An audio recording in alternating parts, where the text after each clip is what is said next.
po ang inyong kapuso, Jessica Soho.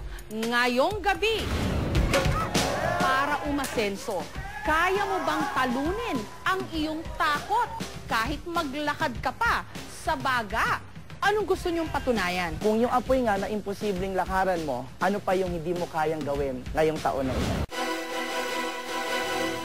Takot ang isa sa matinding kalaban ng tao. Kailangan mo itong talunin kung gusto mong umasenso. Kaya mo bang baluktutin ang bakal, baliin ang palaso sa iyong dibdib, o kaya maglakad sa bubog o baga?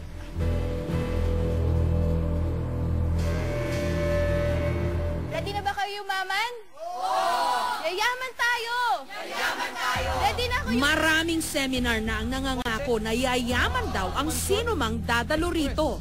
Pero isang naiibang seminar ang nakarating sa aming kaalaman. Sinong gusto? Dahil ang pag-asenso raw ng mga pupunta rito, magsisimula kung magagawa nila ang mga bagay na talaga namang mapangahas, peligroso, at makapigil hininga. Nito lamang Martes, sa isang hotel sa Tagaytay, ginanap ang Firewalk Bootcamp, kung saan sa iba't ibang pambihirang paraan sa loob ng 3 araw, tuturuan ka ritong maiangat ang iyong negosyo o career sa pamamagitan ng pagpapataas ng kumpiyansa mo sa sarili. Lahat ng ito sa halagang 35,000 pesos. Pagdating nyo dito is take your confidence, all of your confidence and power. Isa sa mga umagaw sa amin ng pansin dito, ang dating beauty queen na si Daisy Reyes. Kung dati, minamanilang niyang paglalakad sa entablado, ngayon may bagong hamon daw na haharapin si Daisy. Ang pagtawid sa nagbabagang rampa, firewalking. Isang malaking hakbang daw ang paglakad sa apoy para tanggalin ang takot sa ating sistema.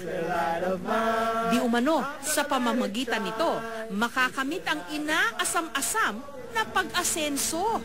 Siguro kaya ako nag-decide na sumali dito sa fire walking kasi marami akong naiisip na business this year na gusto kong i-expand yung business ko. So, syempre, feeling ko na kung malalampasan ko to, ano pa yung hindi ko kayang lampasan?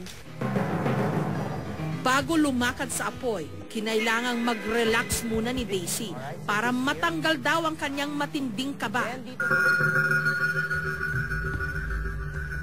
Gamit ang kanyang daliri, tinapik-tapik ni Daisy ang ilang parte ng kanyang katawan.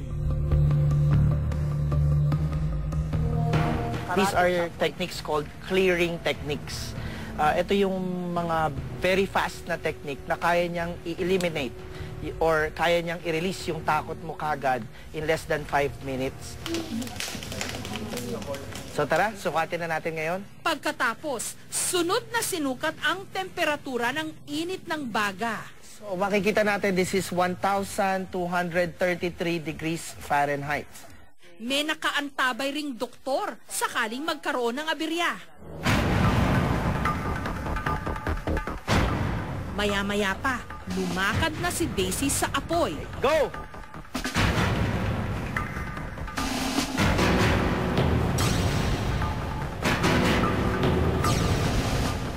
At sa loob lang ng ilang saglit, matagumpay siyang nakatawid. Okay naman, medyo mainit kanina. Medyo kinakabahan ka sa una pero okay, na-overcome ko yung fear ko. Ang nasa likod ng pagsasanay na ito, si John Calub. Di umano, naging milyonaryo rin siya dahil sa paglalakad sa apoy at pagtalo sa kanyang mga takot. John, paano nyo nagagawang maglakad sa apoy? You have to use your mind, body, and spirit. So hindi mo pwedeng gamitin yung lakas mo lang na alam natin, gagamitin natin para ilakad yung sarili natin. You have to be clear that you want to walk. Ikalawa, yung focus mo dapat nandun. Then what you have to do is to put your mind and body in a totally relaxed state of mind. So anong gusto nyong patunayan? kapag naitawid mo yung sarili mo dito sa apoy na to, mapoprogram ngayon yung mind mo. Na kung yung apoy nga na imposibleng lakaran mo, nagawa mo, ano pa yung hindi mo kayang gawin ngayong taon na ito. Susunod, walang pagdadalawang isip na lumakad si Johan nang walang sapin sa paa sa nagkalat na bubong